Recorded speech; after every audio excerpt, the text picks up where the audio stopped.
बिस्मिल्लाहिर्रहमानिर्रहीम, अस्सलाम वालेकुम। उम्मीद आप खैरियत से होंगे।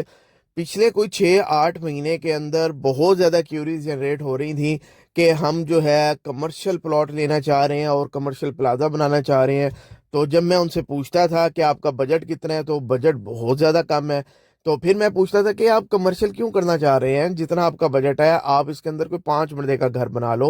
तो वो कहते नहीं, कमर्शियल इसलिए क्योंकि हमने बनाना रेंटल इनकम के लिए, और कमर्शियल की जो रेंटल इनकम है वो बहुत ज्यादा आती है। रेजिडेंशियल के अंदर क्या रेंट वगैरह मिलते हैं।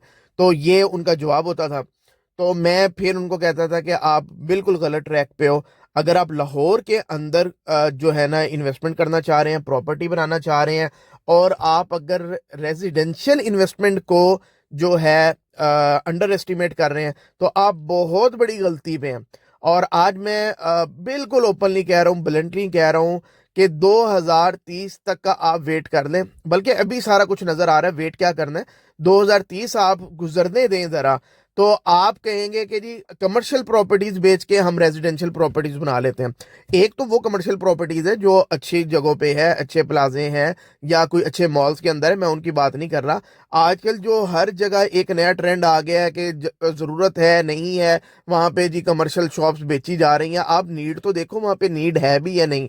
तो लैंड गुरु जो काम कर रहा होता है वो नीड को देख के कि यहाँ पे फ्यूचर में बनेगी नहीं बनेगी। अगर उसको लगता है कि यहाँ पे फ्यूचर के हिसाब से ये डेड इन्वेस्टमेंट है, तो हम कमर्शियल में इन्वेस्टमेंट करवाते ही नहीं है। ठीक है। तो मेरी पहली प्रेफरेंस लाहौर की हद तक जो है वो रेजिडेंशियल इन्वेस्टमेंट है। पैसे हैं तो भाई 5 मरले का घर लेके बना लो। अगर अभी पूरे पैसे नहीं है तो प्लॉट ले लो। पहले ब्रिक स्ट्रक्चर बना लो, फिर ग्रे पूरा कर लो, फिर 2-3 मरहलों में आप अपना जो है ना फिनिशिंग करते चले जाना, लेकिन अपना घर बना लो। अब बहुत से लोग करेंगे कि जी जिनके पास पैसे नहीं है तो क्या वो अपार्टमेंट खरीद लें, अपार्टमेंट ले लेने चाहिए।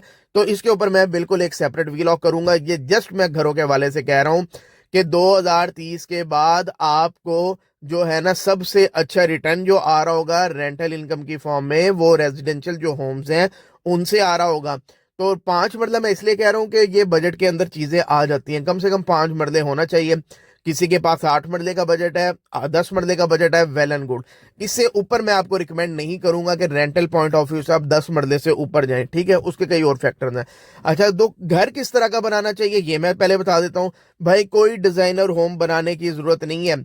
डिजाइनर होम आपको अच्छा रेंटल इनकम नहीं देगा। आपने इकोनॉमी प्लस जाए या ए प्लस में, ये आपने घर जस्ट बनाना है। और जो मैं पहले भी कहता रहा हूं, और ये आपको बड़ी अच्छी रेंटल इनकम जनरेट करके देगा। वैल्यू भी मैं बता देता हूं कि इस एरिया में कितनी वैल्यू एक्सपेक्टेड है। आपको खुद आइडिया हो जाएगा कि यार कहाँ पे घर बनाना चाहिए।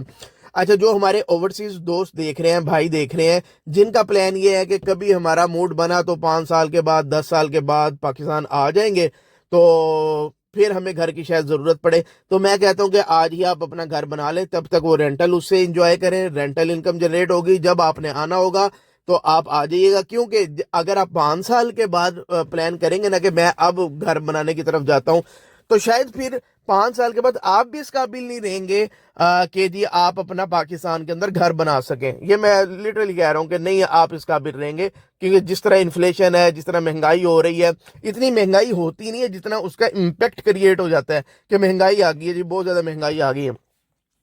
तो नहीं भाई, मैं सीधा सा, कोई इसके अंदर रॉकेट साइंस नहीं। मैं कह रहा हूँ भाई पैसे हैं। लाहौर की किसी जगह पे भी आप 5 मरले का प्लॉट लेके घर बना लो। आज बेशक ना बनाओ, आहिस्ता आहिस्ता करके 2 साल में, 3 साल में पूरा हो ही जाएगा ना।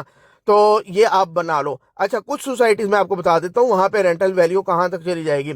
डीएचए में कहीं पे भी अगर 5 मरले की कटिंग है, डीएचए रहबर हो सकता है, नाइन टाउन हो सकता है, और इसके अलावा कहीं, तो मैक्सिमम मैं रेंज बता सकता हूँ कि 2030 तक यहाँ पे रेंटल वैल्यू 1,80,000 से 2,20,000 5 मरला के घर का रेंट चल रहा होगा। ठीक है, 5 साल के बाद मैं आपको क्लियर बता।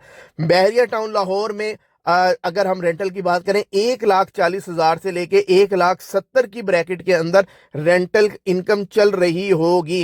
ये मैं क्लियर आपको बता रहा हूं। अभी जो मैं बात आपको करने लगा हूं, आप हैरान हो जाएंगे और परेशान भी हो जाएंगे।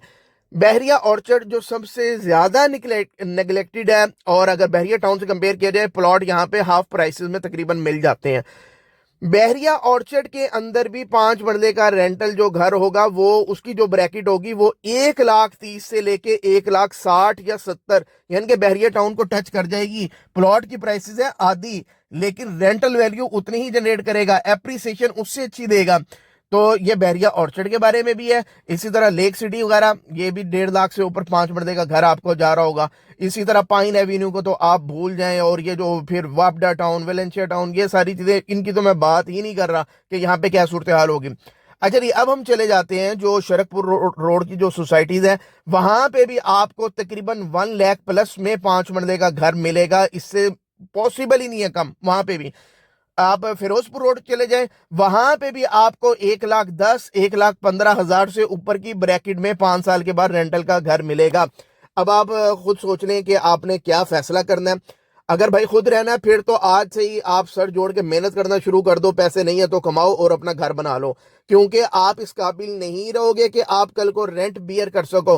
और जब रेंट बियर नहीं कर सकोगे तो आपको छोटे छोटे स्टूडियो अपार्टमेंट्स में जाके रहना पड़ेगा। और अगर पैसे हैं, ओवरसीज हो या पाकिस्तान के अंदर कोई बिजनेस वगैरह, चीजें अच्छी हैं, अच्छी जॉब वगैरह है, तो भाईजान आज थोड़े थोड़े पैसे करके अपना कोई एक 5 मरले का लाजमी घर बना लो। और मेरी अगर कंसल्टेंसी चाहिए तो हमारा नंबर आ रहा है, उस पर आप कांटेक्ट कर सकते हैं। और अगर आप चाहते हैं कि हम आपको फैसिलिटेट करें 2-2.5 साल की एक साथ के ऊपर आपको एक घर बना के दे दें और आहिस्ता आहिस्ता आप पैसे करते जाएं, तो वो भी आप हमसे रब्ता कर सकते हैं। Thank you very much.